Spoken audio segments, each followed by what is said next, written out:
கூடாதது ஒன்றுமில்லையே, கூடாதது ஒன்றுமில்லையே, கூடாதது ஒன்றுமில்லையே, கூடாதது ஒன்றுமில்லையே.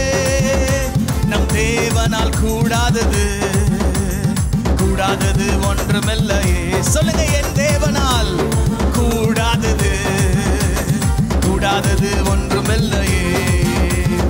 ஒரே ஒரு வார்த்தை சொன்னாரே, வேலைக்காரன் சுஸ்தமானானே. ஒரே ஒரு வார்த்தை சொன்னாரே, வேலைக்காரன் சுஸ்தமானானே. சுத்தமாகு சுத்தமாகு என்று சொன்னாரே, குஷ்டரோகி சுஸ்தமானானே. சுத்தமா என்று சொன்னாரே, குஷ்டரோகி சுஸ்தமானானே. ஒன்றுமில்லையே, கூடாதது ஒன்றுமில்லையே, கூடாதது ஒன்றுமில்லையே, கூடாதது ஒன்றுமில்லையே. நம் தேவனால் கூடாதது, கூடாதது ஒன்றுமில்லையே. சொல்லுங்க, என் தேவனால் கூடாதது, கூடாதது ஒன்றுமில்லை. கடலின் மேல் நடந்தாரே, கடும் புயல் அதட்டினாரே. எதுவும் அவரை தடுத்து நிறுத்த முடியாது. எஸ், கடும் புயல் அதட்டினார். பாடையை தொட்டாரே, வாலிபன் பிழைத்தானே. பாடையை தொட்டாரே, வாலிபன் பிழைத்தானே. கூடாதது, கூடாதது ஒன்றுமில்லையே, கூடாதது ஒன்றுமில்லையே, கூடாதது ஒன்றுமில்லையே, கூடாதது ஒன்றுமில்லையே. என் தேவனால், ஓ எஸ், என் தேவனால் கூடாதது ஒன்றுமில்லையே. என் தேவனால் கூடாதது, கூடாதது ஒன்றுமில்லையே. லாசருவே வா என்றாரே, மரித்தவன் பிழைத்தானே. எழுந்திரு என்று சொன்னாரே, எவரு மகள் பிழைத்தானே. அவர் சொல்ல ஆகும், அவர் கட்டளையிட நிற்கும்.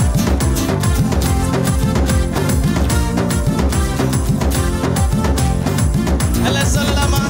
லாசருவே வா என்றாரே, மரித்தவன் பிழைத்தானே.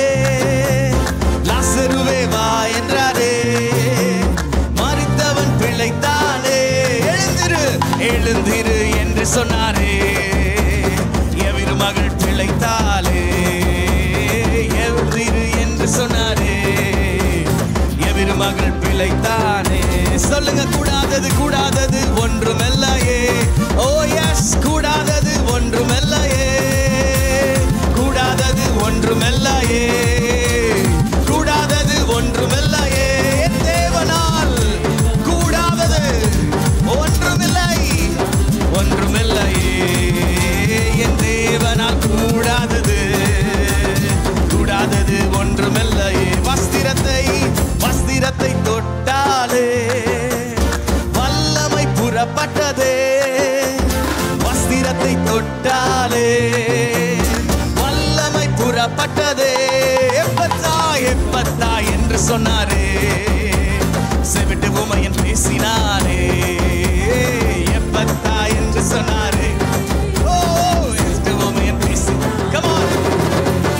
கூடாதது ஒன்றுமில்லையே, கூடாதது ஒன்றுமில்லையே, கூடாதது ஒன்றுமில்லையே, கூடாதது ஒன்றுமில்லை. ஓ ஒன்றுமில்லை. தேவனால் சொல்லுங்க, கூடாதது ஒன்றும்.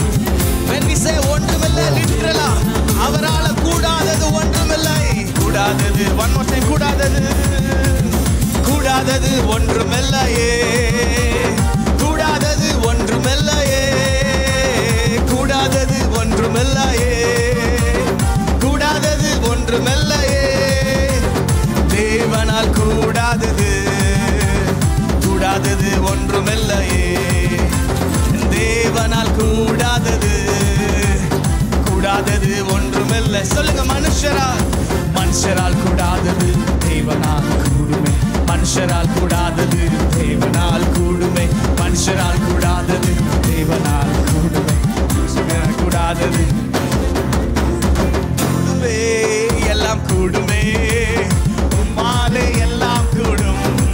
சொல்லுங்க, கூடாதது ஒன்றுமில்ல, உம்மால் கூடாதது ஒன்றுமில்ல. கூடுமே, கூடுமே, எல்லாம் கூடுமே, உம்மாலே எல்லாம் கூடும். கூடாதது ஒன்றுமில்ல, உம்மால் கூடாதது ஒன்றுமில்ல.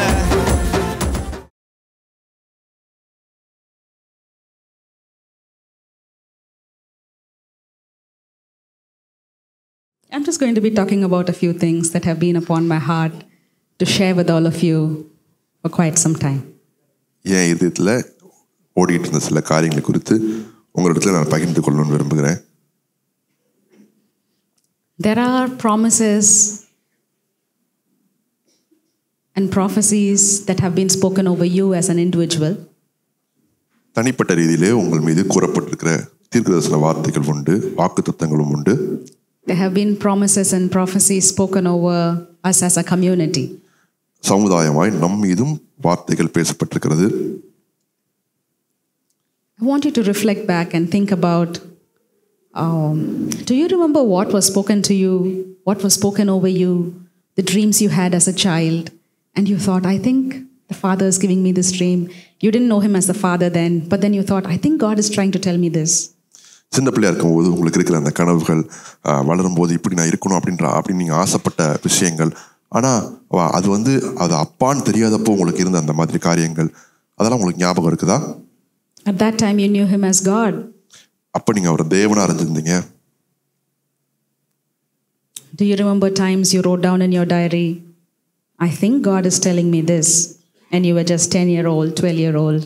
நீங்கள் உங்களுக்கு 10 வயசோ 12 வயசோ இருந்துக்கலாம். அப்போ நீங்கள் எழுதியிருப்பீங்க உங்கள் டைரியில், ஆண்டவர் எனக்கு இப்படி சொன்னார்னு நினைக்கிறேன். Can you put up your hand if you remember? அப்படிப்பட்ட காரியங்கள் உங்களுக்கு ஞாபகம் இருந்துச்சுன்னா உங்கள் கைகளை உயர்த்தி காட்டுங்க. Yeah. Okay.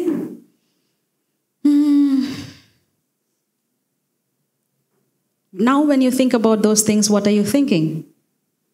இப்போ அந்த காரியங்களை நீங்கள் நினைவுபடுத்தி பார்க்கும்போது உங்களுக்கு என்ன தோணுது? Do all those things not hold good anymore? அது இன்னைக்கு அந்த வார்த்தைகளுக்கும் எனக்கும் சம்பந்தம் இல்லை, பிரயோஜனப்படாதுன்னு நினைக்கிறீங்களா? Those promises just felt good then. I don't know why I heard that. Maybe I was imagining. Have you written them off thinking, I think I was imagining. I think I was imagining that God was speaking to me, but I'm not very sure. அன்னைக்கு நீங்கள் அதை பற்றி யோசிக்கும்போது ஒருவேளை அது ஆண்டவர்கிட்ட இப்போ யோசிக்கும்போது ஒருவேளை அது ஆண்டவர் தான் பேசினாரா என்கிட்ட, இல்லை அல்லது வெறுமனையா என் கற்பனை தானா அது அப்படின்ற எண்ணங்கள்லாம் உங்களுக்கு வருதா? Anyone identifying with those kind of talk? Yeah. Okay. Over the last 15 years, as a group of people, we have received prophecies, we have received promises. கடந்த 15 வருடங்களாக தனிப்பட்ட ரீதியாகவும் சரி, ஒரு சமுதாயமாகவும் சரி, நம்ம அநேக தீர்க்கதரிசன வார்த்தைகளை பெற்றுள்ளோம். And over time, did you find yourself writing them away, telling yourself, I think it was the prophet's perspective, that's why he gave that kind of word, but I don't really think that was exactly what God was trying to tell me. அது ஒரு காலகட்டத்தில் நீங்கள் இப்படி ஏதாவது யோசிச்சிருக்கீங்களா? அந்த தீர்க்கதரிசி நம்ம கொஞ்சம் நல்லா ஃபீல் பண்ணணும்னு நினச்சி அதை சொன்னார், ஆண்டவர் ஒருவேளை அதை பற்றி அந்த மாதிரி யோசிச்சிருக்க மாட்டார் அப்படின்ற எண்ணங்கள்லாம் உங்களுக்கு வந்திருக்கா? இந்த பக்கம் இருக்கவங்க எதுக்குமே கை தூக்க மாட்டேங்கிறீங்களே. Anyone identifying with those things? Okay.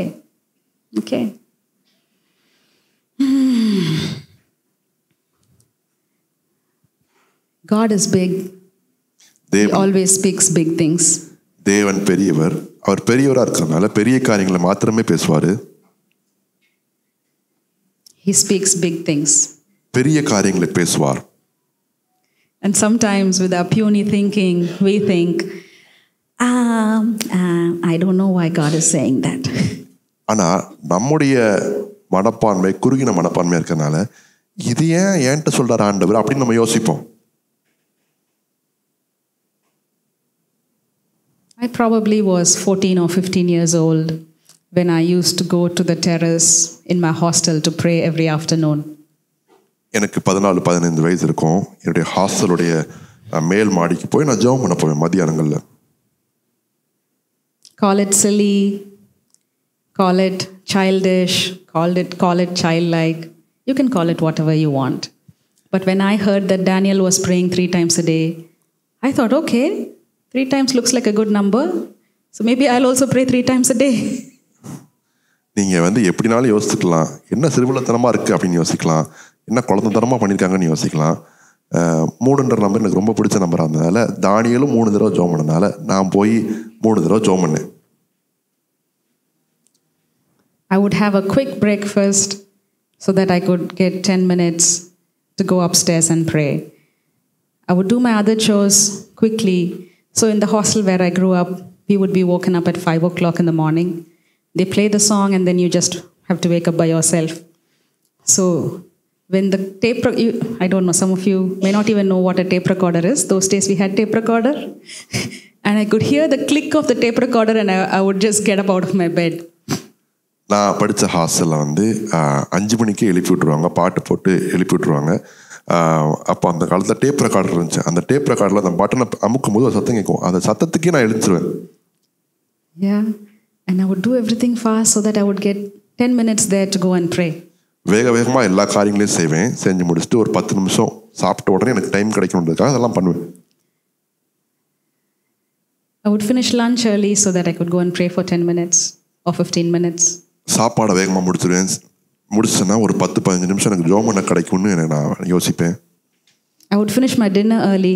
We had a very tight schedule in the hostel, and so wherever I could squeeze, it was only my food timings that I could squeeze some time. 10 minutes, finish dinner quickly and go and pray. இரவு உணவு நான் வேகமாக சாப்பிட்ருவேன். அதாவது அந்த நாள் முழுவதும் பார்த்தீங்கன்னா ரொம்ப பேக்டாக இருக்கும். அதனால எனக்கு அந்த உணவு நேரங்களை தான் வேகமாக முடிச்சுட்டு எனக்கு அந்த நேரம் கிடைக்கிறதுனால உணவு நேரங்களை சுருக்கிட்டு ஜோம் பண்ணுறதுக்கு நேரம் எடுத்துப்பேன். What did I pray? I don't know what I prayed. But I prayed. I said, God, God, God. And sometimes I would just be crying. I would not have any words. என்ன ஜோம் பண்ணேன்னு கேட்டிங்கன்னா எனக்கு அது தெரியாது. ஆனால் நான் சில நேரம் ஆண்டவரே ஆண்டவரே ஆண்டவரேன்னு சொல்லிட்டு நான் அழுதுகிட்டு இருந்திருக்கிறேன். There was this one time I was in the terrace and I was praying. And God, I don't know what category to put it under. But then I saw huge crowds. That was the 3rd floor of my hostel. And I'm sitting in the balcony there in the terrace. And I think God told me, imagine and see a vast sea of people in front of you. And I just did that. இது எந்த வகையில் போகிறதுன்னு எனக்கு தெரியல. அப்போது அப்படி ஒரு நாள் ஜோம் பண்ணிட்டு இருக்கும்போது என் கண்கள் முன்பாக நான் பால்கனியில் உட்காந்துருக்கிறேன், மொட்டை மாடியில். அதுலேருந்து பார்க்கும்போது திரள் கூட்டமான மக்கள் என் கண்களுக்கு முன்பாக இருக்கிற மாதிரி பார்த்தேன். ஆண்டவர் சொன்னார், இப்படி திரள் கூட்டமான மக்கள் முன்னாடி நீ நிற்கிற மாதிரி பாரு அப்படின்னு சொன்னார். When I read that God asked Isaiah, Son of man, what are you seeing? I decided that he's going to ask me also, Son of man, what are you seeing? தேவன் ஏசாயாவை பார்த்து மனுபுத்திரனே எதை காண்கிறாய்ன்னு கேட்ட மாதிரி என்னையும் கேட்பார்னு நினைச்சேன். Sorry, that was Jeremiah. Jeremiah. And then when Jeremiah says, or when Amos says, this is what I see, he said, oh, you have rightly seen. You have seen what I want you to see. எரேமியாவோ ஆமோஸோ இதை பார்க்கும்போது அவர் சொல்லுது, நீ சரியானதை கண்டிருக்கிறாய், இதை தான் நான் பார்க்கணும்னு விரும்புகிறேன், அதை நீ பார்த்துருக்கிற. What do you see? And I said, I see okay, I'm reading from the Bible, okay? You don't have to think that I'm reading, I'm telling this from my mind. I'm reading from Jeremiah chapter 1. Okay, verse 13. You can just listen. And the word of the Lord came to me the second time saying, what do you see? So there's a first time. And when he's asked the first time, Jeremiah, what do you see? He says, I see a branch of an almond tree. Then the Lord said to me, you have seen well, for I am ready to perform my word. And the word of the Lord came to me the second time saying, what do you see? And I said, I see a boiling pot, and it is facing away from the north. எரேமியா 1ஆம் அதிகாரம் 11ஆம் வசனத்திலிருந்து, பின்னும் கர்த்தருடைய வார்த்தை எனக்கு உண்டாகி, அவர் எரேமியாவே நீ என்னத்தை காண்கிறாய் என்று கேட்டார். வாதுமை மரத்தின் கிளையை காண்கிறேன் என்றேன். அப்பொழுது கர்த்தர், நீ கண்டது சரியே, என் வார்த்தையை தீவிரமாய் நிறைவேற்றுவேன் என்றார். கர்த்தருடைய வார்த்தை 2ஆம் தரம் எனக்கு உண்டாகி, அவர், நீ காண்கிறது என்ன என்று கேட்டார். பொங்குகிற பானையை காண்கிறேன், அது வாய் வடக்கே இருந்து நோக்கி இருக்கிறது என்றேன்.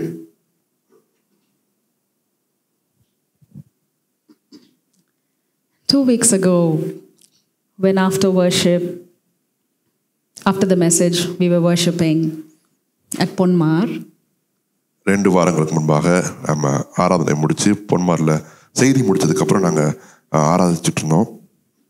And at that time, I saw a huge, numerous number of people.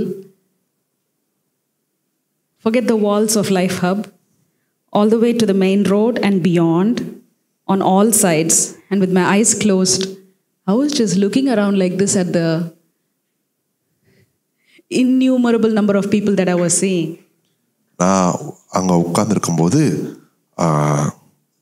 அந்த லைஃப் அப்படி எல்லை கோடுகள்லாம் மறந்துடுங்க.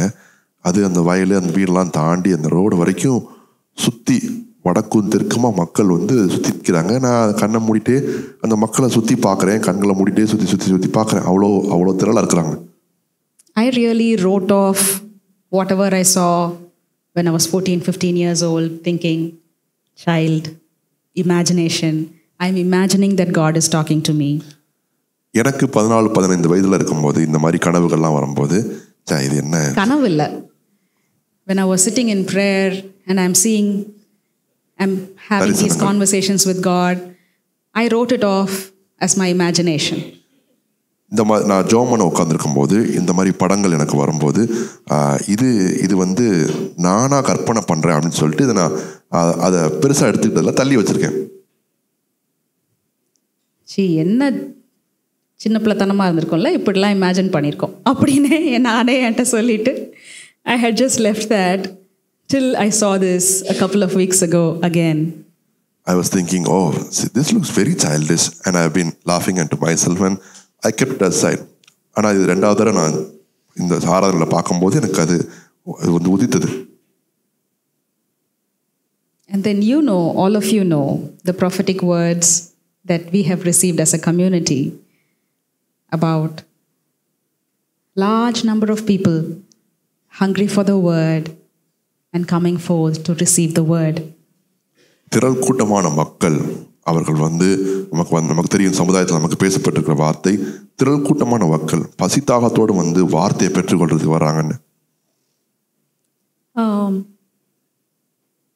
So when God speaks to you, or when someone comes and gives you a prophetic word, you have a choice to make. Whether you want to tell yourself, I think I heard it wrong, or you tell yourself the prophet heard it wrong, or you tell yourself it was for the person in the line behind me, by mistake they gave it to me. I don't know what you're telling yourself. இந்த மாதிரி தீர்க்கதரிசன வார்த்தைகள் வரும்போது நீங்கள் யோசிக்கலாம், ஒன்று எனக்கு தப்பாக வந்துருச்சோ, பக்கத்தில் வரவருக்கு பதில் எனக்கு வந்துருச்சோ, அல்லது தீர்க்கதரிசி தப்பாக சொல்லிட்டாரோ, அல்லது நீங்கள் உங்களுக்கு என்ன தோணுதோ நீங்கள் என்ன வேணாலும் யோசிக்கலாம். I have done all of that. ஆனால் இது எல்லாமே நான் பண்ணியிருக்கிறேன். இது லைனில் பின்னாடி இருக்கிறவங்களுக்கு இல்லாட்டி முன்னாடி இருக்கிறவங்களுக்கு சொல்கிறதுக்கு பதிலாக கொஞ்சம் மிஸ்டேக் பண்ணிட்டாங்க, தெரியாமல் எனக்கு வேர்டை கொடுத்துட்டாங்க. When the prophet called me, I think he mistakenly called the person who's next behind me in the line. He mistakenly called me. I remember a couple of times. Probably I was 19-20 years old. I went and some meeting, I think it was Evangelist Nellai Jabaraj, and my aunt pushed me, go kneel down in front of him. So I went and knelt down. After hearing the prophetic words, I forgot everything he said. The only thing I knew was the overwhelming feeling I had, and I was bawling my eyes out. எனக்கு 19-20 வயசு இருக்குன்னு நினைக்கிறேன். இது சரியா ஞாபகம் இல்லை. நெல்லை ஜெபராஜ் அவங்களுடைய நெல்லை ஜெபராஜ் அவங்களுடைய மீட்டிங் நினைக்கிறேன். எங்கள் ஆன்ட்டி ஒருத்தவங்க நீங்கள் முன்னாடி போங்கன்னு சொல்லி என்னை ஊந்தி தள்ளி விட்டாங்க. நான் முன்னாடி போய் அவர் முன்னாடி முழங்கால் போட்டிருக்கேன். ஏகப்பட்ட தீர்க்கதரிசன வார்த்தைகள் சொன்னார். ஒன்று கூட எனக்கு ஞாபகம் இல்லை. எனக்கு என்ன ஞாபகம் இருக்குன்னா, அந்த வார்த்தைகள்னால எனக்கு அந்த உணர்ச்சிகளும் அதை என் கண் பொங்கி அழுந்தது தான் எனக்கு ஞாபகம் இருக்கு.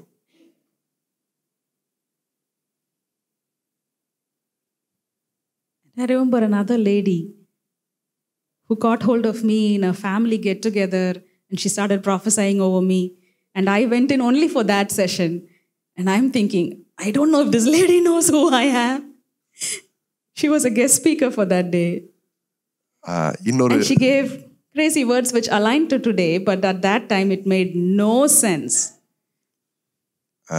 இன்னொரு தடவை எப்படி ஆச்சுன்னா, நான் ஒருத்தவங்களுடைய வீட்டு கொடுக்கைக்காக போயிருந்தேன். அப்போ அந்த செஷனில் வந்து ஒரு அம்மா வந்து பிரசங்கம் பண்ணுறாங்க. அவங்க என்னைய கூப்பிட்டு என் மேலே தீர்க்கதரிசன வார்த்தைகள் சொல்கிறாங்க. அதாவது ரொம்ப வினோதமான வார்த்தைகளாக இருந்துச்சு. அது அப்போ யோசிக்கும் போது இல்லை இவங்க ஏன் என்னைய கூப்பிட்டு பேசுகிறாங்கன்ற மாதிரி இருந்துச்சு. ஆனால் இப்போ அதை பார்க்கும்போது அவருடைய வார்த்தைகள் அதுக்கு ஒத்து போகிற மாதிரி இருக்கு. Today I want to give you a wake-up call. What has the Lord spoken over you? What have you forgotten? இன்றைக்கு நான் உங்களுக்கு ஒரு அழைப்பு, அதாவது நீங்கள் தூங்கிட்டு இருக்க உங்களை விடுத்தலும்படியாக நான் செய்ய விரும்புகிறேன். ஆண்டவர் உங்கள்கிட்ட என்ன பேசியிருக்காரு, நீங்கள் எதெல்லாம் மறந்துருக்கிறீங்க? What has He spoken? What have you written down in your diary and journals? What have you forgotten? ஆண்டவர் உங்கள்கிட்ட என்னெல்லாம் பேசியிருக்காரு, நீங்கள் எதெல்லாம் எடுத்து உங்கள் டைரியிலையோ ஜேர்னல்லையோ எழுதி வச்சுருக்கிறீங்க, எதெல்லாம் நீங்கள் மறந்துட்டீங்க? Or maybe you haven't written it down, but you have very crisp memory of, okay, the Father spoke something like this to me. சில இதை நீங்கள் எழுதி வச்சிருக்க மாட்டீங்க. ஆனால் சில காரியங்கள் வந்து இது பிதாதான் என்கிட்ட பேசினார்ன்றது உங்களுக்கு தெளிவாக ஆழமாக பதிஞ்சிருக்கும். I speak and declare by the authority placed upon me that those words in you will be rekindled. என் மீது வைக்கப்பட்டிருக்கிற அந்த அதிகாரத்திலிருந்து நான் கட்டளையிடுகிறேன், அந்த வார்த்தைகள் உங்களுக்குள்ளாக அனல் ஊட்டி எழும்புவதாக. I speak and declare நான் கட்டளையிடுகிறேன் that the fire will be rekindled, அக்கினி மறுபடியும் ஊட்டப்படுவதாக. that those words will burn in your bones like fire. அந்த வார்த்தைகள் உங்கள் எலும்புகளிலே அக்கினியைப் போல பற்றி பிடிப்பதாக. Because you are an important member in the body. ஏனென்றால் நீங்கள் சரீரத்திலே ஒரு முக்கியமான அவயவம். You are an important member in the body. நீங்கள் சரீரத்திலே மிகவும் முக்கியமான ஒரு அவயவம். It doesn't matter in which curve of your journey you are in. நீங்க உங்க வாழ்க்கையில எந்த திசையில பிரயாணம் பண்ணிட்டு இருக்கீங்கன்றது முக்கியம் இல்ல. You might think I am in a downward curve that's going down. I don't know when I'm going to hit rock bottom. படுகுழியில போய்கிட்டு இருக்கேன், எப்போ தர தட்டுன்னு எனக்கு தெரியாதுன்னு யோசிச்சுட்டு இருப்பீங்களா இருக்கும். தட்டுறதுக்கு வெயிட் பண்ணிட்டு இருக்கீங்களா என்னன்னு தெரியல. But I speak that His word will burn like fire in your bones. ஆனால் நான் கட்டளையிடுகிறேன், அவருடைய வார்த்தை உங்கள் எலும்புகளிலே அக்கினியை போல பற்றி பிடிக்கட்டும். I want you to make a decision right now. ஒரு தீர்மானத்தை நீங்க எடுக்கணும். Okay? This is what the decision you have to make. நீங்க எடுக்க வேண்டிய தீர்மானம் இதுதான். I decide to allow those promises to come true in my life. அந்த வார்த்தைகள் என் வாழ்க்கையில நிஜமாவதற்கு நான் இடம் கொடுக்கிறேன். I decide. நான் தீர்மானம் பண்ணுகிறேன். That I will give room for those words to burn as fire in my bones. I will see those words come to pass. Place your hand on your own head.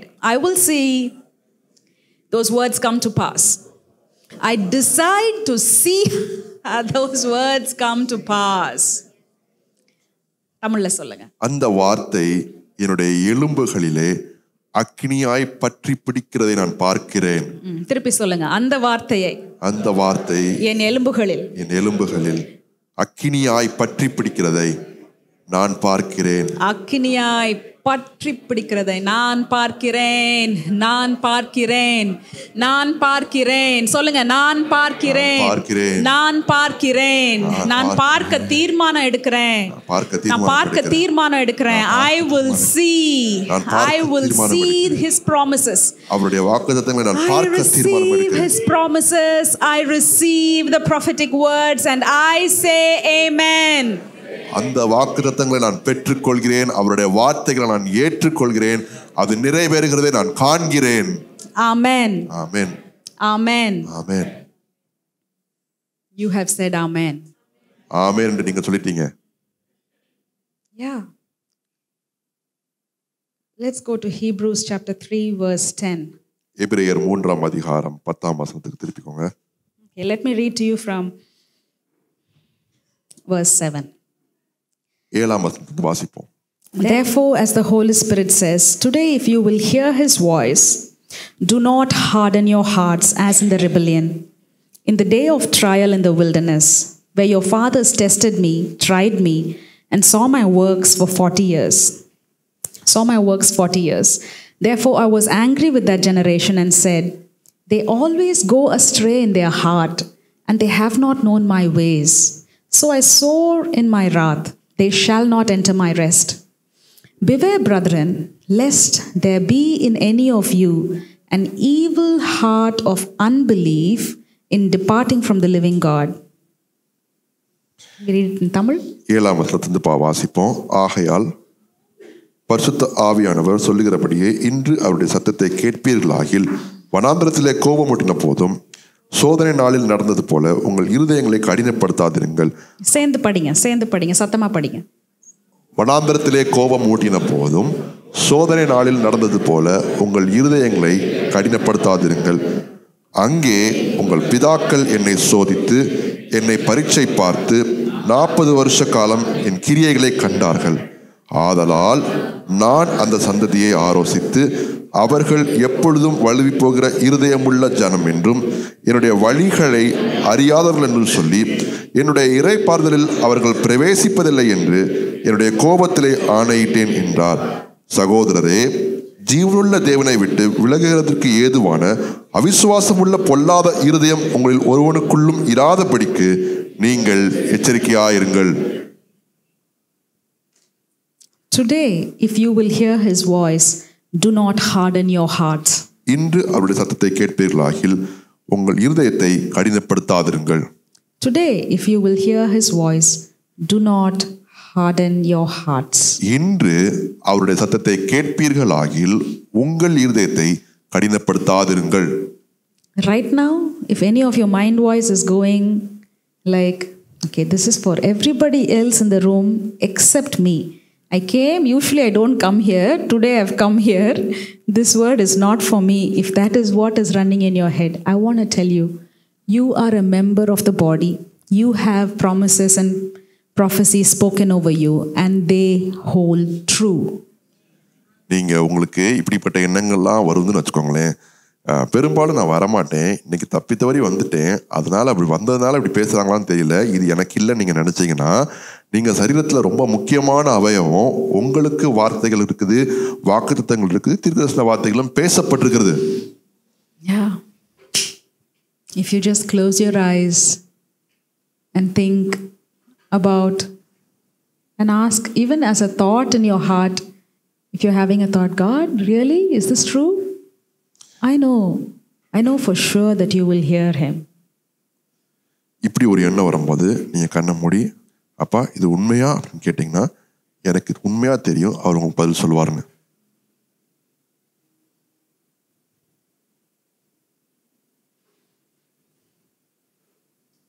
In the movie called The Trolls, there's this particular moment when all the trolls are being evacuated from a particular place. And the king of trolls, he says, no troll left behind. No troll left behind. No troll left behind. And as I'm speaking to you, this is what's running in my mind. No troll left behind. No troll left behind. No troll left behind.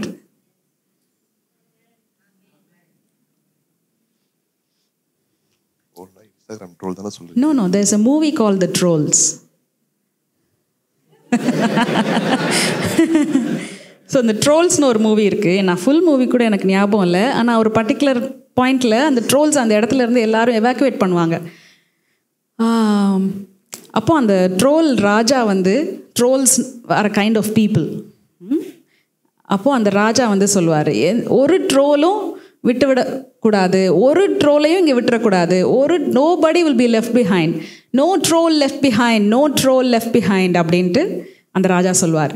உங்ககிட்ட பேசிகிட்டு இருக்கும் போது this is what I'm hearing, no troll left behind, no troll left behind, no troll left behind. Nobody will be left behind. நீங்க யாரும் விட்டுட்டு உங்களை நீங்க தனித்து விடப்பட மாட்டீங்க. You won't be left behind. நீங்க தனித்து விடப்பட மாட்டீங்க. Sometimes when we speak of large numbers, when we speak of lot of people, some of our own insecurities come up and we think, I think when everybody or when the numbers increase, I think maybe I'll be lagging behind or maybe I'll be left behind. I'm not sure if I'll be able to keep up. மக்கள் நிறைய வரும்போது ஒருவேளை நான் பின்தங்கி இருப்பேனோ அப்படின்ற அந்த பாதுகாப்பற்ற எண்ணங்கள்லாம் மேலே வரும். ஒருவேளை அவங்கெல்லாம் வரும்போது நான் காணப்படாமல் போயிடுவனோ, நான் ஒருவேளை என்னுடைய பிரயாணத்தில் முன்னேறாமல் போயிடுவனோ அப்படின்ற எண்ணங்கள்லாம் நமக்கு வரலாம். I want to tell you, you will not be left behind. நீங்க பின்தங்கி இருக்க மாட்டீங்க. You will not struggle to catch up or keep up. நீங்க அந்த எல்லாரும் போற பிரயாணத்துல நீங்க பின்தங்கி இருக்க மாட்டீங்க. Believe me when I say this. சொல்லும்போது நம்புங்க. Believe me when I say this.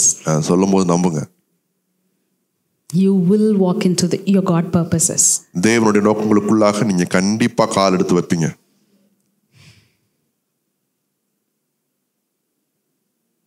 The only thing you need to do is do not harden your heart. நீங்க செய்ய வேண்டிய ஒரே விஷயம் உங்க இருதயத்தை கடினப்படுத்தாதீங்க. Today if you will hear his voice, do not harden your hearts. இன்று அவருடைய சத்தத்தை கேட்பீர்களாகில் உங்கள் இருதயங்களை கடினப்படுத்தாதிருங்கள். They always go astray in their heart and they have not known my ways. Verse 10. அவர்கள் எப்பொழுதும் வலுவி போகிற இருதயம் உள்ள ஜனம் என்றும் என்னுடைய வழிகளை அறியாதவர்கள் என்றும் சொல்லி they always go astray in their heart. அவர்கள் எப்பொழுதும் வலுவி போகிற இருதயம் உள்ள ஜனம்.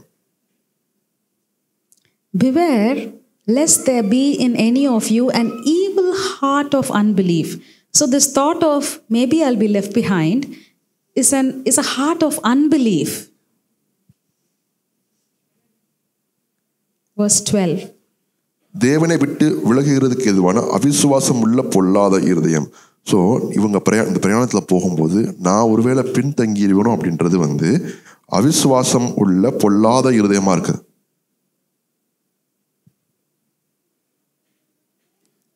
When your heart is having unbelief, the Bible is calling it an evil heart. நீங்க நினைக்கலாமா இருக்கும் இது வெறும் அவிசுவாசம் தான் அப்படின்னு நினைக்கலாமா இருக்கும். ஆனா வேதம் அதை பொல்லாத இருதயம் சொல்லுது. The Bible calls it an evil heart of unbelief.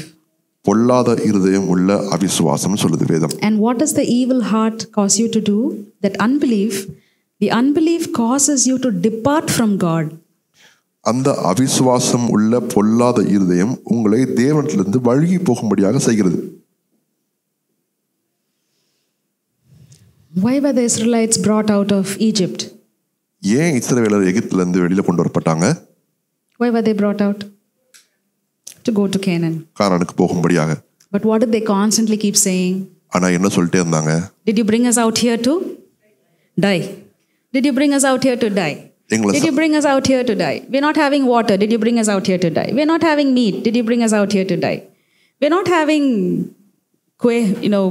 garlic and onion and leek. Did you bring us out here to die? அவங்க வெளியில் வந்த உடனே தண்ணி இல்லைன்னு பார்த்த உடனே எங்களை சாகிறதுக்காக கொண்டு வந்தீங்கன்னு கேட்பாங்க. சாப்பாடுல உடனே எங்களை சாகிறதுக்காக கொண்டு வந்தீங்கன்னு கேட்பாங்க. வெள்ளைப்பூண்டும் வெங்காயமும் இல்லைன்னு எங்களை சாகிறதுக்காக கொண்டு வந்தீங்க, அதெல்லாம் அங்கே இருந்துச்சு அப்படின்னு சொல்லுவாங்க. The evil heart of unbelief, the heart of unbelief is what makes it evil.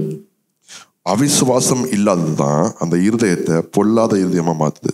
When God says you are enough, an evil heart of unbelief will tell I am not enough. தேவன் நீங்கள் போதுமானவர் என்று சொல்லும்போது நீங்கள் நான் அப்படி இல்லை, அப்படி எனக்கு தோணலை அப்படின்னு சொன்னீங்க அப்படின்னா அது அவிசுவாசம் உள்ள இருதயம். Now don't allow this message to condemn you again. இப்படி சொன்ன உடனே இந்த செய்தி உங்களை குற்றப்படுத்த விட்டுறாதீங்க.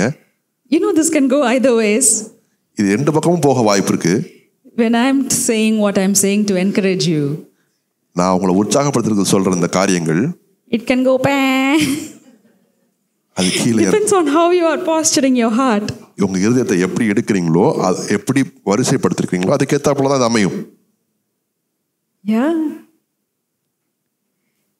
God wanted to take the Israelites into the promised land. தேவன் இஸ்ரவேலரை வாக்குத்தத்தம் பண்ணப்பட்ட தேசத்துக்குள்ளாக கொண்டு போக வேண்டும் என்று விரும்பினார். God wanted to take them. And how many of them from that generation who left Egypt reached Canaan? Can you imagine that the people of Israel were powerful enough to go against the plan of God? அந்த எகிப்திலிருந்து புறப்பட்டவங்கள தேவன் அவங்கள கானானுக்குள்ள கொண்டு போகணும்னு அவர் தீர்மானம் பண்ணியிருந்தாரு. ஆனா அவங்க வேற எண்ணத்துல இருந்ததுனால அதுல மொத்தம் 2 பேர் தான் உள்ள போனாங்க. Do you know you're powerful enough to keep yourself away from the promises of God? தேவனுடைய வாக்குத்தத்தங்கள்ல இருந்து நீங்க உங்களை துண்டிக்கிற அளவுக்கு நீங்க வல்லமை உள்ளவங்க உங்களுக்கு தெரியுமா? You are that powerful. நீங்க அவ்வளவு வல்லமை உள்ளவர்கள். You are that powerful. நீங்கள் அவ்வளவு வல்லமை உள்ளவர்கள். Because you are made in the image of God. என்றால் நீங்கள் தேவனுடைய சாயல்ல உண்டாக்கப்பட்டிருக்கிறவங்க. Yeah. And so you get to decide. அதனால நீங்க தீர்மானம் பண்ற வாய்ப்பு உங்களுக்கு இருக்குது.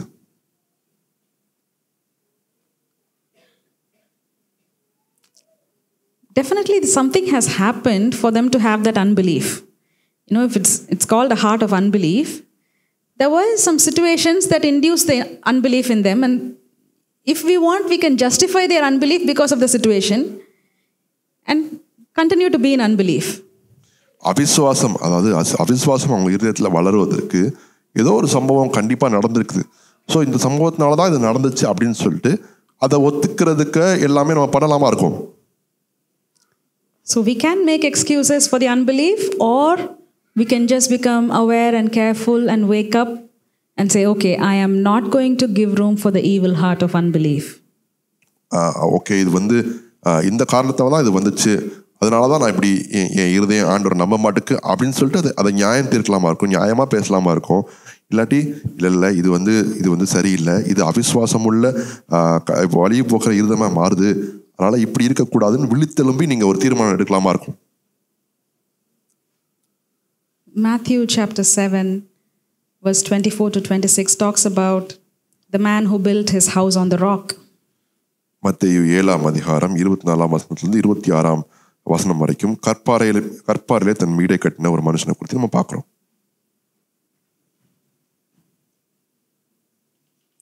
Therefore, whoever hears these sayings of mine and does them, I will liken him to a wise man who built his house on the rock. ஆகையால் நான் சொல்லிய இந்த வார்த்தைகளை கேட்டு இவைகளின்படி செய்கிறவன் எவனோ அவனை கண்மலையின் மேல் தன் வீட்டை கட்டின புத்தியுள்ள மனுஷனுக்கு ஒப்பிடுவேன். Who does the word? I want you to ask yourself, what does do the word mean to me? I want you to ask yourself, what does doing the word mean? It might look different for each of you based on what Father has spoken to you. So I want you to take some time and ask yourself, what does doing the word look like for me? வார்த்தைகளை கேட்டு அவைகளின்படி செய்கிறது அப்படின்னா எனக்கு என்ன, ஆண்டவர் என்று வார்த்தைகளை பேசிக்கலாமா இருக்கும், நான் செய்கிற செய்கைகள் வித்தியாசமா இருக்கலாமா இருக்கும். இந்த வார்த்தையின்படி கேட்டு அதன்படி செய்கிறதுனா எனக்கு என்னன்றத ஒரு சில வினாடிகள் எடுத்து நீங்க அப்பாட்ட கேட்கலாம்.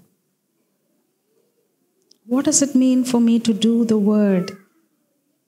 சொல்லப்பட்ட வார்த்தையின்படியே செய்கிறதுனா என்ன?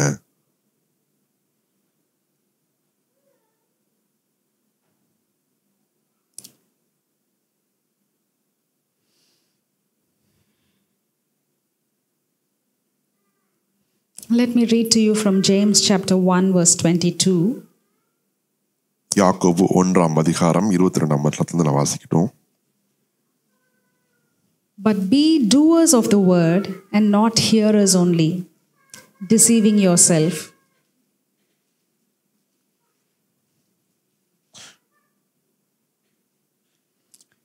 அல்லாமலும் நீங்கள் உங்களை வஞ்சியாதபடிக்கு திருவசனத்தை கேட்கிறவர்களாய் மாத்திரமல்ல அதன்படி செய்கிறவர்களாயும் இருங்கள். In English, there's an additional word of be doers of the word, not hearers only, deceiving yourself. If we are just only hearers, we are deceiving ourselves. நீங்கள் உங்களை வஞ்சியாதபடிக்கு திருவசனத்தை கேட்கிறவர்களாய் மாத்திரம் அல்ல, அதன்படி செய்கிறவர்களாயும் இருங்கள். For if anyone is a hearer of the word and not a doer, he is like a man observing his natural face in a mirror. For he observes himself, goes away, and immediately forgets what kind of man he was. எண்ணத்தினரில் ஒருவன் திருவசனத்தை கேட்டும் அதன்படி செய்யாதவனானால் கண்ணாடியிலே தன் சுபாவ முகத்தை பார்க்கிற மனுஷனுக்கு ஒப்பாயிருப்பான். அவன் தன்னைத்தானே பார்த்து அவிடம் விட்டு போனவுடனே தன் சாயல் இன்னதென்பதை மறந்து விடுவான். But he who looks into the perfect law of liberty continues in it, and is not a forgetful hearer, but a doer of the work. This one will be blessed in what he does. சுயாதீன பிரமாணமாகிய பூரண பிரமாணத்தை உற்று பார்த்து அதிலே நிலைத்திருக்கிறவனே கேட்கிறதை மறக்கிறவனாயிராமல் அதற்கேற்ற கிரியை செய்கிறவனாயிருந்து தன் செய்கையில் பாக்கியவானாயிருப்பான். Okay, I want all of us to read together from verse 22 to 25 in English, and then we'll read together in Tamil, okay? Okay, let's start. But be doers of the word and not hearers only, deceiving yourself. For if anyone is a hearer of the word and not a doer, he is like a man observing his natural face in a mirror. For he observes himself, goes away, and immediately forgets what kind of man he was. But he who looks into the perfect law of liberty and continues in it, and is not a forgetful hearer, but a doer of the work, this one will be blessed in what he does. யாக்கோபு 1ஆம் அதிகாரம் 22ஆம் வசனத்திலிருந்து 25ஆம் வசனம் வரைக்கும் நம்ம எல்லாம் சேர்ந்து வாசிக்க போறோம். அல்லாமலும் நீங்கள் உங்களை வஞ்சியாதபடிக்கு திருவசனத்தை கேட்கிறவர்களாய் மாத்திரமல்ல, அதன்படி செய்கிறவர்களாயும் இருங்கள். எண்ணத்தினில் ஒருவன் திருவசனத்தை கேட்டும் அதன்படி செய்யாதவனானால் கண்ணாடியிலே தன் சுபாவ முகத்தை பார்க்கிற மனுஷனுக்கு ஒப்பாயிருப்பான். அவன் தன்னைத்தானே பார்த்து அவிடம் விட்டு போனவுடனே தன் சாயல் இன்னதென்பதை மறந்து விடுவான்.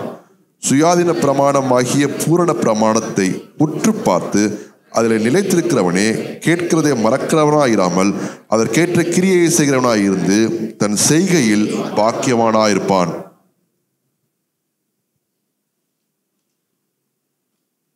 Forgetful hearer. Do you find that here? Verse 25, you find that word forgetful hearer. How does it come in Tamil? கேட்கிறதை மறக்கிறவனாயிராமல். Make it a prayer. I want you to close your eyes and pray. Lord, I do not want to be a forgetful hearer. கண்களை மூடி சொல்லுங்க, அப்பா நான் கேட்கிறத மறக்கிறவனா இருக்கக்கூடாது. I decide. நான் தீர்மானம் எடுக்கிறேன். I will not be a forgetful hearer. நான் கேட்கிறதை மறக்கிறவனா இருக்க மாட்டேன். That's not me. நான் அது அல்ல.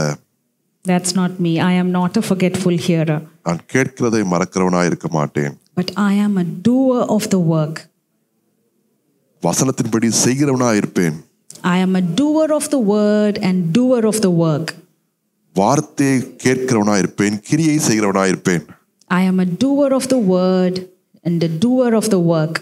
வார்த்தையை கிரியை செய்கிறவனா இருப்பேன், செய்கையிலே கிரியை செய்கிறவனா இருப்பேன். Yeah. Doer of the word. வார்த்தையின்படி செய்கிறவன். Doer of the work. கிரியை செய்கிறவன்.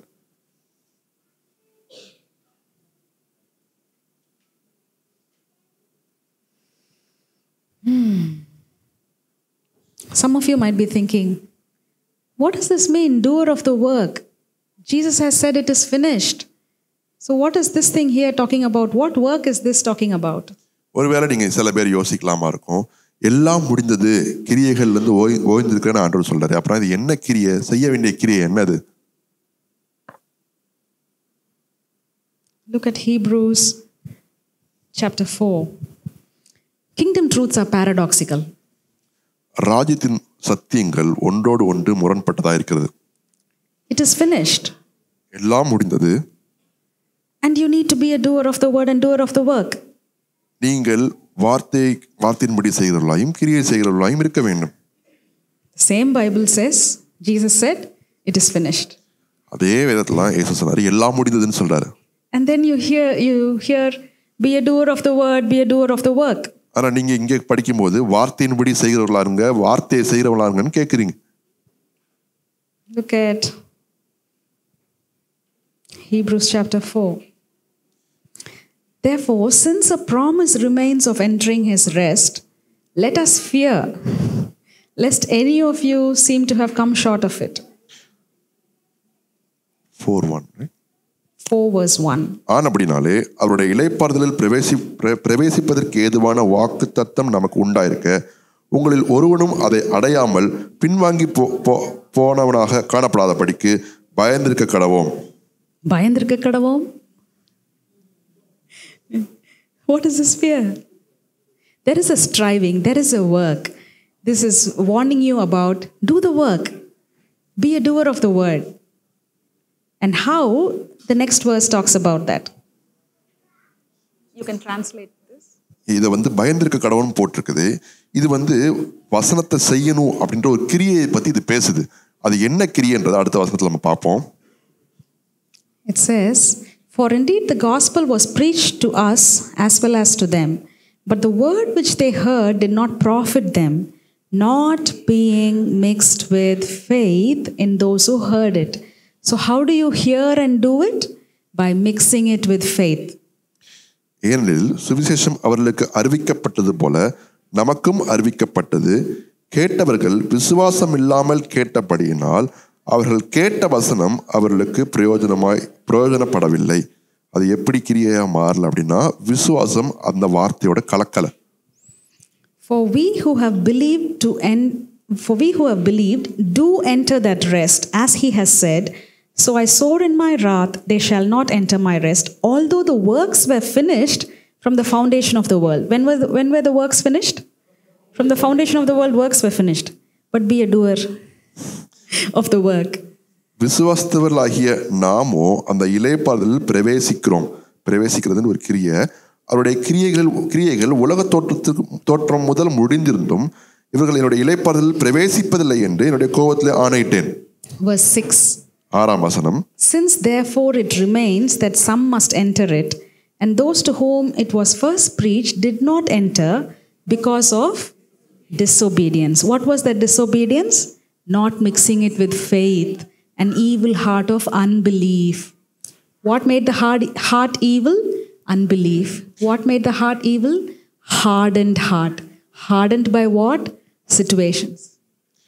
அவர்கள் ஆகையால் சிலர் அதில் பிரவேசிப்பது இன்னும் வரப்போகிற காரியமாக இருக்கிறபடினால் சுவிசேஷத்தை முதலாவது கேட்டவர்கள் கீழ்ப்படியாமையினாலே அதில் பிரவேசியாமல் போனார்கள். என்ன கீழ்ப்படியாமை? கேட்ட வார்த்தையை விசுவாசத்தோடு மிக்ஸ் பண்ணாமல் போனது. அது ஏன் மிக்ஸ் பண்ண முடியாமல் போச்சு? அது அன்பிலீஃப், அவன் நம்பிக்கை இல்லாத நிலைமை. அந்த நம்பிக்கை இல்லாத நிலைமை எதனால வந்துச்சு? கடினப்பட்ட இருதயத்தினால வந்துச்சு. கடினப்பட்ட இருதயம் எப்படி வந்துச்சு? சூழ்நிலைகளால வந்துச்சு. Can you tell me what are the things that makes the heart evil? எது இருதயத்தை தீமையா மாத்துது? Unbelief, hardened heart, விசுவாசம் இல்லாமை, situations, கடினப்பட்ட இருதயம், சூழ்நிலைகள். Not mixing it with faith. வார்த்தையை விசுவாசத்தோட கலக்காம இருக்கிறது. This is what makes the heart evil.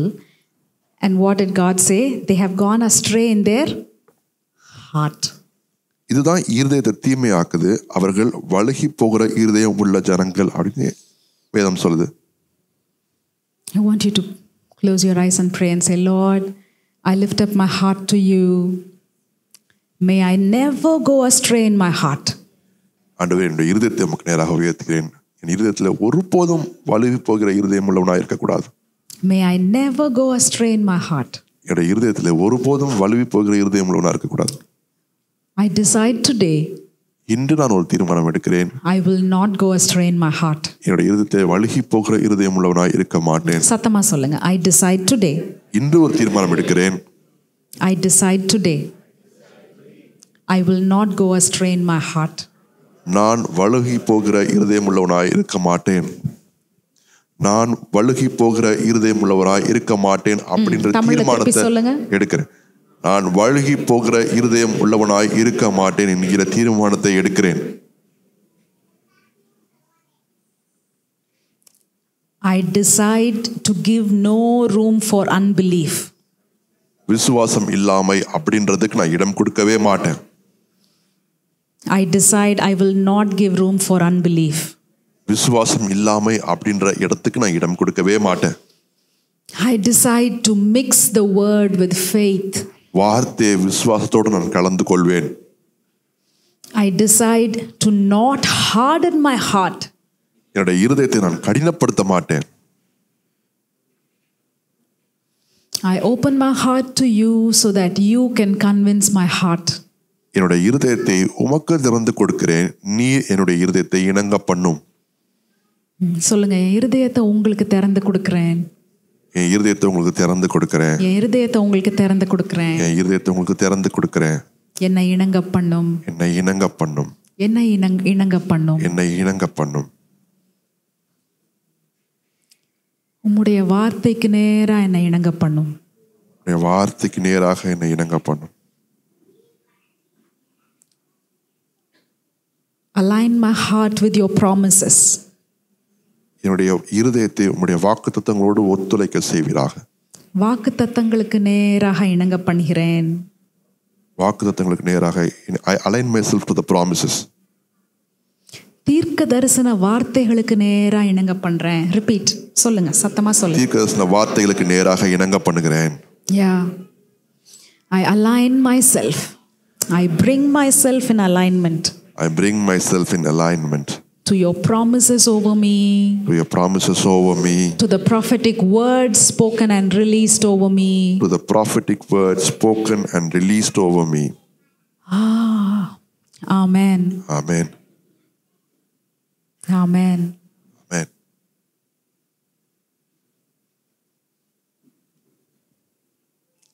Can you imagine Paul, after all that he did? You know, he says, I press on to take hold of that for which Christ took hold of me. Pavul இதெல்லாம் முடிச்சதுக்கு அப்புறம் சொல்றாரு, நான் எதற்காக பிடிக்கப்பட்டேனோ அதை தொடர்ந்து பிரித்து கொள்ளும்படி ஆசையாய் தொடர்கிறேன்னு சொல்றாரு. Can you take that? Philippians chapter 3 verse 12. பிலிப்பியர் 3ஆம் அதிகாரம் 12ஆம் வசனம்.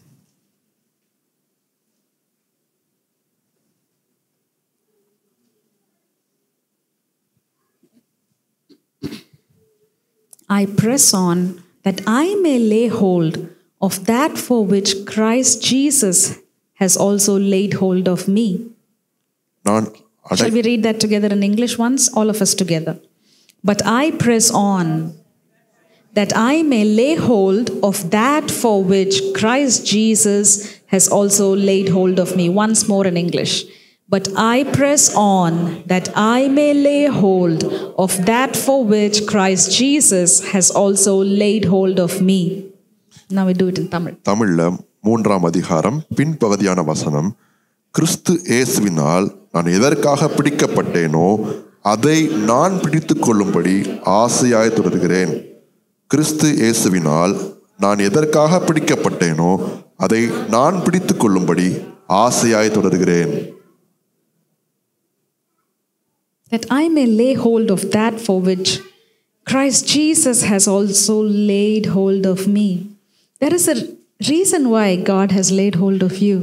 கிறிஸ்து இயேசுவினால் நான் எதற்காக பிடிக்கப்பட்டிருக்கிறேனோ அதை நான் பிடித்துக் கொள்ளும்படி ஏதோ ஒரு காரணத்தினால தான் இயேசு கிறிஸ்து உங்களை பிடிச்சிருக்கிறாரு. There is a calling for each of you. உங்கள் எல்லாருக்கும் ஒரு தெய்வீக அழைப்பு இருக்கிறது. Your heart knows that. உங்களுக்கு உங்க இருதயத்துக்கு அது நல்லாவே தெரியும். You know that you were made for greatness. நீங்கள் மகத்துவத்திற்காக படைக்கப்பட்டீர்கள் என்பது உங்களுக்கு தெரியும். Because that is in the fiber of your being. ஏன்னா அது உங்களுடைய இருதயத்துல ஒவ்வொரு நுணுக்கத்திலும் இருக்குது. You are God kind and you know it. Your body knows it. You know it. நீங்கள் தேவ ரகமானவர்கள், இது உங்கள் சரீரத்துக்கு தெரியும். If you have to forget it or just push that away, you get yourself busy with other things and then it look like you don't remember that anymore. நீங்க அந்த எண்ணம் உங்களுக்கு இருக்கக்கூடாதுன்னு நினைச்சீங்கன்னா நீங்க உங்க வேற ஒரு காரியங்களால உங்களை நிறைச்சிக்கலாம், வேற ஒரு எண்ணங்களால பிஸி ஆயிக்கலாம். அப்ப அது மறந்து போயிடும்.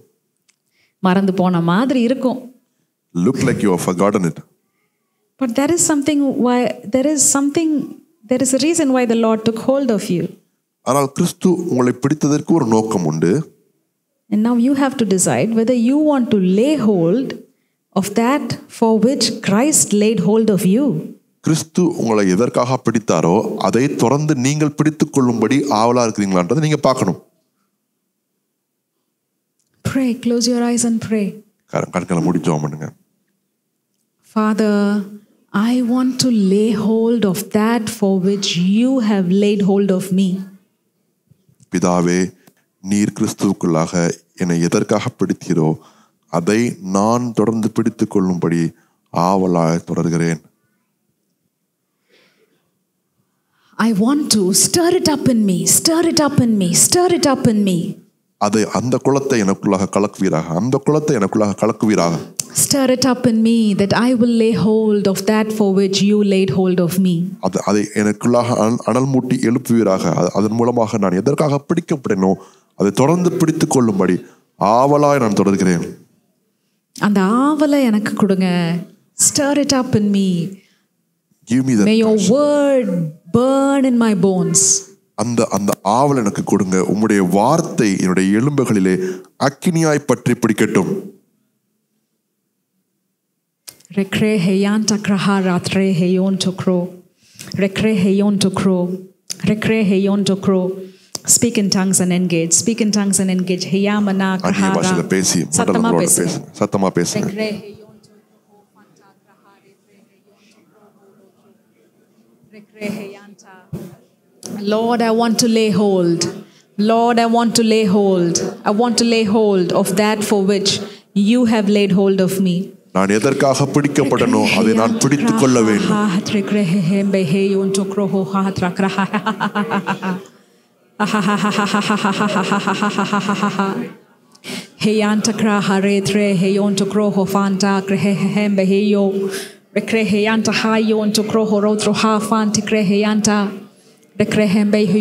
Let your word come alive in me. உம்முடைய வார்த்தை எனக்குள்ளாக ஜீவனாய் உம்முடைய வார்த்தை எனக்குள்ளாக ஜீவனாய் எழும்பட்டும். Even as you are declaring this, years of struggle, mental narrative struggle patterns are being broken. நீங்க இத சொல்லிக்கிட்டு இருக்கிற இந்த நொடி பொழுதுல மனதளவுல நீங்க ஓட்டி இருக்கிற கதைகள், வெகு காலமாக ஓட்டி இருக்கிற கதைகள் அதெல்லாம் நிர்மூலமாகிறது. Healing of the heart healing is happening now. There is a superior way, there is a supernatural way, and it is happening now. By committing to the purposes of God, you choose the supernatural way. நீங்கள் இயற்கைக்கு அப்பாற்பட்ட விதத்தை தெரிந்து கொள்கிறீர்கள். தேவனுடைய நோக்கத்தை நீங்கள் தெரிந்து கொண்டபடினாலே இயற்கைக்கு அப்பாற்பட்ட அந்த காரியத்தை நீங்க தெரிந்துக்கிறீங்க.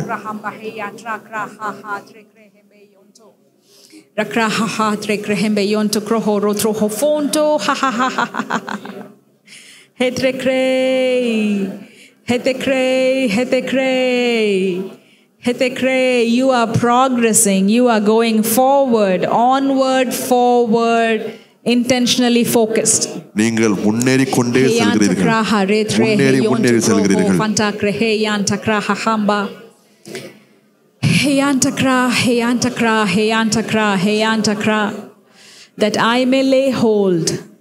That I may lay hold of that for which Christ Jesus has also laid hold of me. கிறிஸ்து இயேசு என்னை எதற்காக பற்றி பிடித்தாரோ அதை நான் தொடர்ந்து பிடித்துக் கொள்ளும்படியாக.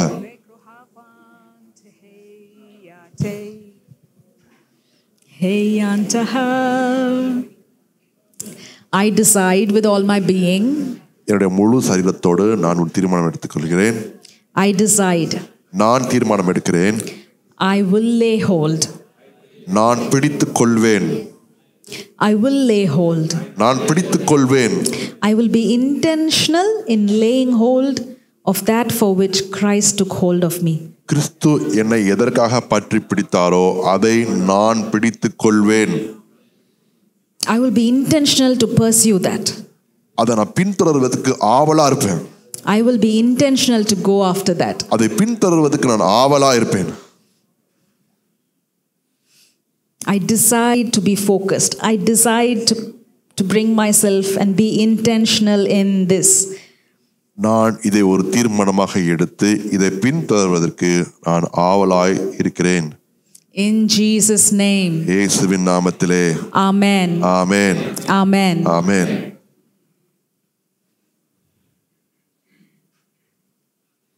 Let's go to Luke chapter 4. லூக்கா 4ஆம் அதிகாரம் Verse 17.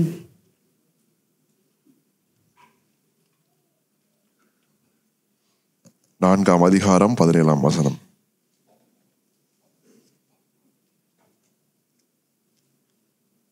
Okay, here Jesus is taking the scroll and he is reading the passage from Isaiah. இயேசு புஸ்தக சுருளை பிரிச்சு ஏசாயால பேசப்பட்ட அந்த தீர்க்கதரிசன வார்த்தையை பேசுறாரு. Okay. He goes to Nazareth, he goes to the synagogue on the Sabbath day, he stands up to read, and he was handed the book of prophet Isaiah. He opens, he finds the place where it was written, "The Spirit of the Lord is upon me, because he has anointed me." Shall we read that together?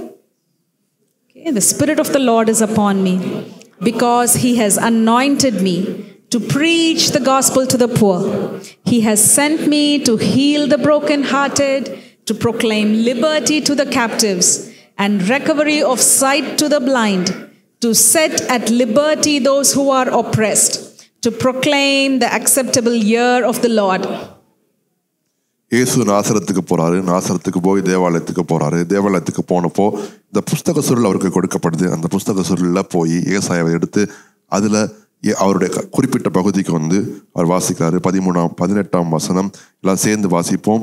கர்த்தருடைய ஆவியானவர் என் மேல் இருக்கிறார், தரித்திரருக்கு சுவிசேஷத்தை பிரசங்கிக்கும்படி என்னை அபிஷேகம் பண்ணினார், இருதயம் நொறுங்குண்டவர்களை குணமாக்கவும், சிறைப்பட்டவர்களுக்கு விடுதலையும், குருடருக்கு பார்வையும் பிரசித்தப்படுத்தவும், நொறுங்குண்டவர்களை விடுதலையாக்கவும், கர்த்தருடைய அனுக்கிரக வருஷத்தை பிரசித்தப்படுத்தவும் என்னை அனுப்பினார் என்று எழுதியிருக்கிற இடத்தை அவர் கண்டு. Then he closed the book, gave it back in verse 21, and he began to say to them, "Today the scripture is fulfilled in your hearing."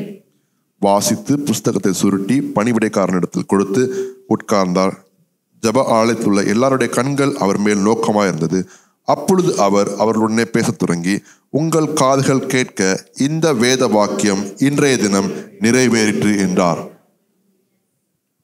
Jesus knew what was written about himself in the book. புஸ்தக சுருளிலே தன்னை பற்றி எழுதப்பட்டிருக்கிறது என்ன என்பதை இயேசு அறிந்திருந்தார். Okay, when Jesus came here as a man, he knew what the book spoke about him. இயேசு மனிதனாக இந்த பூமியிலே வந்தபோது தன்னை பற்றி புஸ்தக சுருளிலே என்ன எழுதப்பட்டிருந்தது என்பதை அவர் அறிந்திருந்தார். Do you know what is written about you in the book? உங்களுக்கு இந்த புஸ்தகத்திலே புஸ்தக சுருளிலே உங்களை பற்றி என்ன எழுதப்பட்டிருக்கிறது என்பதை நீங்கள் அறிவீர்களா? Do you know? Do you know what is written about you in the book? உங்களுக்கு இந்த புஸ்தக சுருளிலே உங்களை பற்றி என்ன எழுதப்பட்டிருக்கிறது என்பதை நீங்கள் அறியீர்களா? Jesus spent time with the scriptures, so much so to quote it from memory. இயேசு வசனங்களோடு செலவிட்டு அதை தன்னுடைய ஞாபக சக்தியிலிருந்து அதை பேசினார். What is written about you in the book? Do you know? உங்களை பற்றி இந்த புஸ்தகத்தில் என்ன எழுதப்பட்டிருக்கிறது என்பதை நீங்கள் அறிவீர்களா? Let's close our eyes and ask the Father. கண்களை மூடி பிதாட்ட கேளுங்க. And as you do this, I want you to make a decision to spend time with the scriptures. இதை நீங்க பண்ணும்போது வேத வசனத்தோடு நான் நேரம் செலவிடுவேன் அப்படின்ற தீர்மானத்தையும் எடுங்க. See, there was a time when you used to do all of this religiously, Bible reading and prayer. ஒரு காலத்துல ரொம்ப மத சடங்காச்சாரமா நம்ம பண்ணியிருக்கிறோம், வேத வாசிக்கிறதையும் ஜெபம் பண்றதையும். No, Bible reading and prayer. If you don't do it in some families, you were not given breakfast. Sundays you were not given lunch. If you don't memorize and memorize and tell by heart books of the Bible. You were not given food. All of that was, the religious practice. But you need the scriptures. You need to know. You need to spend time with the scriptures to know what the scripture talks about you. நீங்கள் சில வீடுகள்லாம் பார்த்தீங்கன்னா நீங்கள் வசனத்தை படிக்கல, வேதத்தை தினமும் வாசிக்கிறேன்னா copy தர மாட்டாங்க. நீங்கள் வசனத்தை படித்து ஒப்பிக்கலன்னா உங்களுக்கு சாப்பாடு தர மாட்டாங்க. நீங்கள் வேதத்தில் உள்ள எல்லா ஆகமங்கள் எல்லா புஸ்தகங்களையும் நீங்கள் சொல்லலை அப்படின்னா சில காரியங்கள் உங்களுக்கு செய்ய மாட்டாங்க. அது மத கட்டமைப்பில் அது கண்டிப்பாக பண்ணப்பட்ட சில காரியங்களாக இருக்கலாம். ஆனால் வேத வசனங்களை நீங்கள் அறிய வேண்டிய அவசியம் உங்களுக்கு இருக்குது. உங்களை பற்றி இந்த வசனத்தில் நீங்கள் அறிய வேண்டிய அவசியம் உங்களுக்கு இருக்குது. புஸ்தகங்களோட பேர் இல்லை. There were some of us who were memorizing books. 1 Timothy, 2 Timothy. It was a chore that was given and we did it anyway. சில முழு அதிகாரங்கள், முழு புஸ்தகங்கள், 1 தீமோத்தி, 2 தீமோத்தி, இது போன்ற முழு அதிகாரங்கள்லாம் மனப்பாடம் பண்ண வேண்டிய அவசியம் இருந்துச்சு. அது கடினமாக தான் இருந்துச்சு. ஆனால் அதுதான் எங்களுக்கு கொடுக்கப்பட்டுச்சு. கட்டாயமாக பண்ணுன்னு சொல்லி பண்ண வச்சாங்க, பண்ணோம். They asked us to do, it was forced on us to do it, and we did it because of force. Yeah, and now you have the liberty to know that you don't have to do it by force. Now you have to make a choice. இப்போ உங்களுக்கு சுயாதீன பிரமாணம் இருக்கிறனால அதை நீங்க கட்டாயத்தின்படி செய்ய வேண்டிய அவசியம் இல்லை. ஆனா நீங்க தீர்மானத்தின் மூலமா அது செய்ய வேண்டிய அவசியம் இருக்குது. Reading the Bible is not going to make God happier. நீங்க வேதம் வாசிக்கிறதுனால ஆண்டவர் குளுகுளுன்னு ஆக போறது இல்லை. Just because you go spend time in prayer, okay, I have to spend time in prayer, then only God will be pleased with me, was an old mindset, and that's not true anymore. It was not true then, neither is it true now, and you found that out. But I think that phase of detox is done. நான் Bible வாசித்தாதான், நான் ஜோமனாதான் ஏசப்பா என் மேல பிரியமா இருப்பாரு அப்படின்றது பழைய காலத்துல புகுத்தப்பட்ட ஒரு காரியம். அது உண்மையில உங்களுக்கு தெரிய வந்துருச்சு. இப்போ உங்களுக்கு நல்லாவே தெரியும். அதனால அந்த அந்த அந்த காலகட்டங்கள் முடிவுக்கு வந்து விட்டது. Okay, turn to your neighbor and say, hey, your Bible reading prayer detox phase where you were not doing any of that, that phase is done. உங்கள் வேத வாசிப்புக்கும் உங்கள் ஜெபத்துக்கும் நீங்கள் உபவாசம் இருந்த காலம் நிறைவேறிற்று. நெக்ஸ்ட் சைடு, அடுத்த பக்கம் உட்கார்ந்துருக்கவங்களை கூப்பிட்டு சொல்லிருங்க, hey, your detox phase is done. உங்கள் வேத வாசிப்புக்கும் your religious detox phase is done. உங்கள் வேத வாசிப்புக்கும் உங்கள் ஜெபத்திற்கும் நீங்கள் விட்ட உபவாசம் முடிவுக்கு வந்துச்சு. முடிவாயிற்று. Okay, that is done. You need to come to maturity to enjoy the scriptures, to find out what the scriptures say about you, to enjoy your time in communion with the Father, to hear from Him, to talk to Him, to declare with Him what He says about you, to declare with Him over your community what He says about you, to declare with Him over your church, to declare with Him over your family, to declare with Him over your children His words.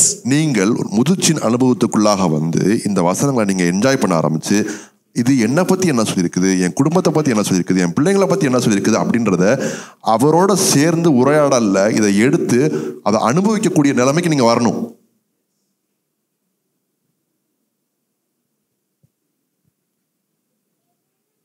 And this is something very, very serious.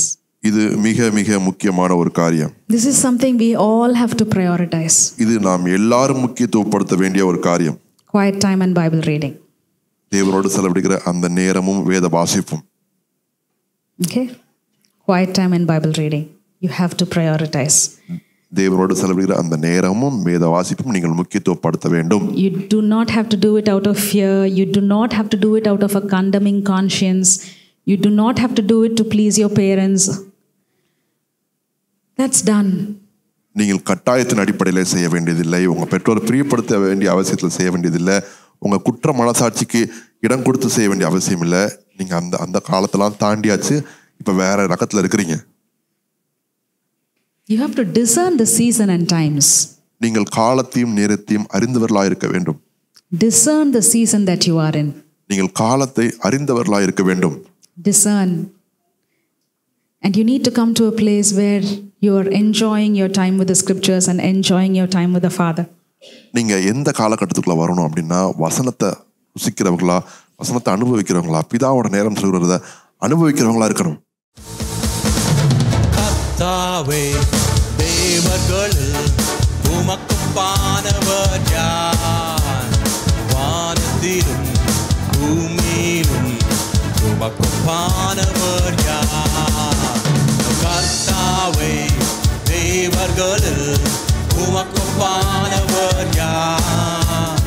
வானத்திலும் பூமியிலும் உமக்குப்பானவர் யார்?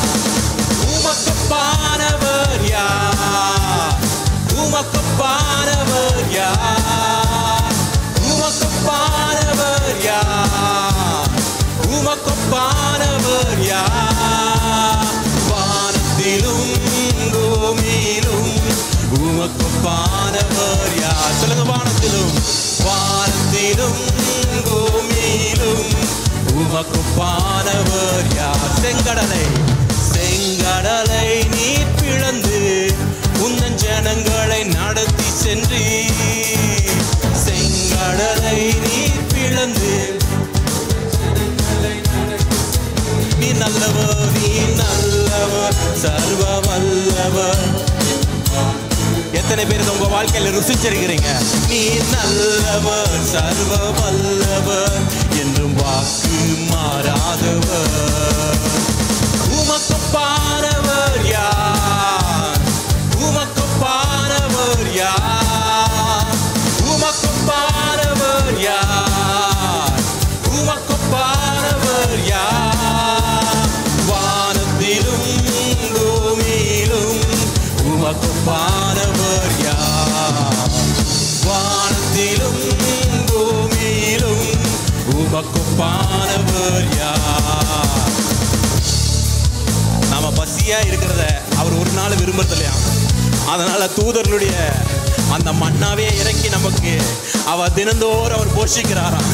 எவ்வளவு special பாத்தீங்களா? நீங்களும் நானும் சொல்லுங்க எல்லாரும் சேர்ந்து.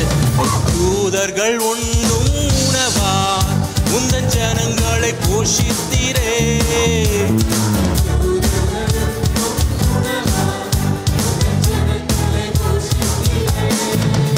உம்மை போல யாருண்டு இந்த ஜனங்களை? சொல்லுங்க, உம்மை போல, உம்மை போல ஓ இந்த ஜனங்களை நேசித்திர. உமக்குப்பானவர் யார்? உமக்குப்பானவர் யார்? உமக்குப்பானவர் யார்?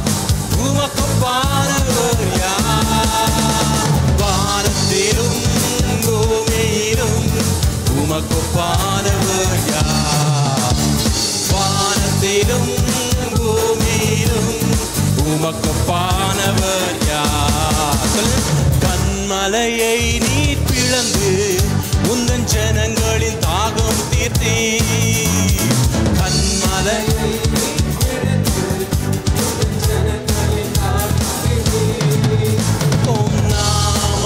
அதிசயம் என்றும் அற்புதம் செய்திருவே. உம் நாமம் அதிசயம் என்றும் அற்புதம் செய்திருவே. உமக்குப்பானவர் யார்? உமக்குப்பானவர் யார்? உமக்குப்பானவர் யார்? உமக்குப்பானவர் யார்? வானத்திலும் பூமியிலும் உமக்குப்பானவர் யார்? வானத்திலும் பூமியிலும் உமக்குப்பானவர் யார்? கர்த்தாவே, தேவர்களில் உமக்குப்பானவர் யார்? வானத்திலும் பூமியிலும் உமக்குப்பானவர். சொல்லுங்க, கர்த்தாவே, கர்த்தாவே, தேவர்களில் உமக்குப்பானவர் யார்? வானத்திலும் பூமியிலும் உமக்குப்பானவர்